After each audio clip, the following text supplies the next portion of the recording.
আছি এখন পশ্চিমবঙ্গের শেষ গ্রাম তুলিন। এখান থেকে আমরা ঝাড়খণ্ডের প্রবেশ করছি, যাচ্ছি ঝাড়খণ্ডের খুব সুন্দর একটা ঝর্ণা দেখতে। রাস্তাটা খুব সুন্দর। তুলিন হচ্ছে পশ্চিমবঙ্গের শেষ গ্রাম, এখান থেকেই ঝাড়খণ্ড বর্ডার শুরু।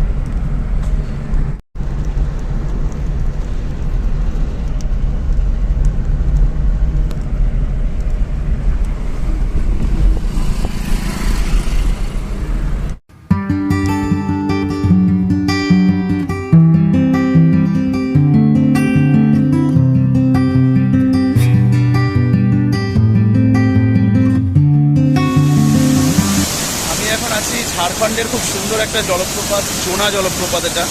এখানে আমি এর আগেও এসেছি, তবে বর্ষার যে সুন্দর রূপ সেটা এর আগে দেখিনি। আজকে হচ্ছে সেপ্টেম্বর মাসের 20 তারিখ। এটা ঝাড়খণ্ডের সিল্লি জেলার মধ্যে এই জলপ্রপাতটা পড়ে। খুবই সুন্দর জলপ্রপাত, বর্ষার যে রূপ